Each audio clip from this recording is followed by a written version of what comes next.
The Save the Chimps mission is to provide and build support for permanent sanctuary for the lifelong care of chimpanzees rescued from research, laboratories, entertainment, and pet trade. Hey, it's Blythe with Treasures of Fort Pierce, and I'm here at Save the Chimps Sanctuary. And it's so beautiful and so peaceful here. We're going to learn a little bit more about it and a special event that's coming up. I have with me Laura Guttridge and Judy Van Sam. And they are the chairs for the Save the Chimp, the kitchen thing. It's their signature event.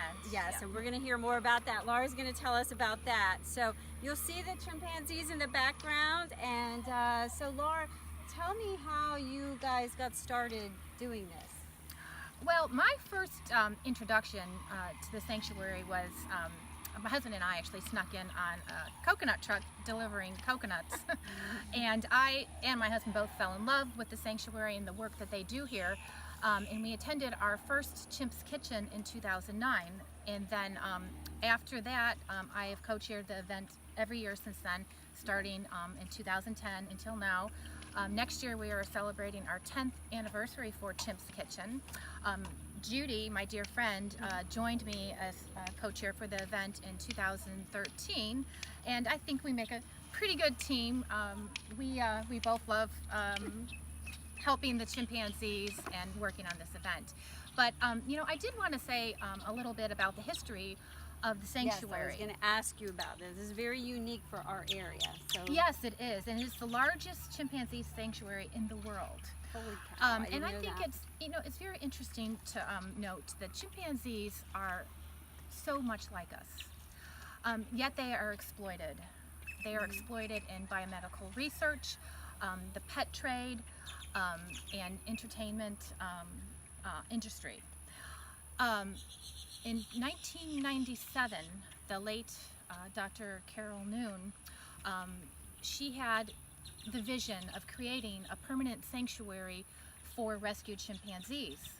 And with the help of John Stryker, who is the founder and president of the Arcus Foundation, he made that vision a reality, and this place was created. Bringing the first chimpanzees to the sanctuary in 2001, and then shortly after that, the migration, as we like to call it, of over 200 chimpanzees from the notorious Colston Foundation. They were located in New Mexico. And by the way, they have the worst track record as violators of the Animal Welfare Act. And because of Dr. Noon's vision, those chimpanzees are living here at the sanctuary in peace. Hold on to that. And the other thing that I think is fascinating is there are special needs chimps. Chimps that have been so abused or disabled, I guess, too, because of the experiments that they have endured. Yes. So that's just fascinating. I wouldn't have known. Oh, yay, we got somebody talking back here.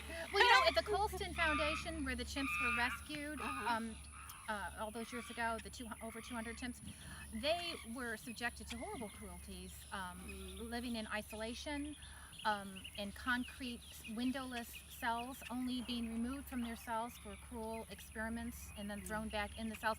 So you can only imagine what it feels like for them to go from that to this.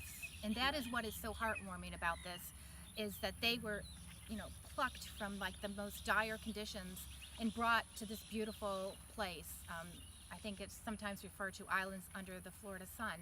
And they are so lucky. And it's the support that we get from events like Chimps Kitchen that keep this going. I mean, this is a lot of work to support just one chimpanzee. We have, what is it, like 250? You can get a membership and come on Members Day. They have that every year. I think they're going to do it twice a year now.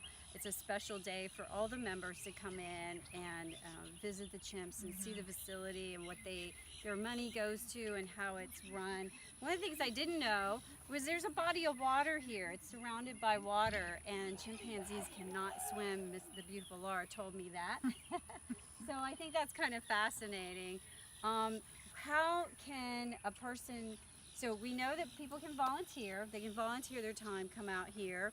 How do they get tickets? Where do they go to get tickets for the chimp? You can go online, savethechimps.org, and there's a link to this event. I personally can sell tickets, but it's a lot of time, and Judy can too. But it's a lot easier sometimes just to go online and get them because you can purchase them with your credit card, and it's very easy. And it really is a fabulous event. I would say it's one of the best events of the year in Vero Beach. And I'd like to add that there's many celebrity chefs that have participated in the past and participating this year, and there's live music, silent auction, and it's a very eclectic kind of jungly vibe. One of the things that one of their projects that they like to do, their stimulation projects, is they like to paint. And this was done from a chimpanzee named Cody, and I purchased this at Chimp's Kitchen Silent Auction several years ago, and I proudly keep it displayed in my home. It's a great conversation piece, and the chimps earn money for the sanctuary by selling their artwork, and it's always available at Chimp's Kitchen Silent Auction. Nice. Okay, so let's talk about the Chimp's Kitchen event. When, where, how we get tickets? It's November 9th from 6 to 9 at the Cobalt, located in the Vero Beach Hotel. Okay, You can get... Oh, did I say it's November 2nd? I've got another event on November 9th. November 2nd from 6 to 9 at Cobalt in the Vero Beach Hotel. Very good. Hey, thank you, and get your tickets right away for this event. If you haven't got a membership, get a membership and come out and see this beautiful place. Thank you.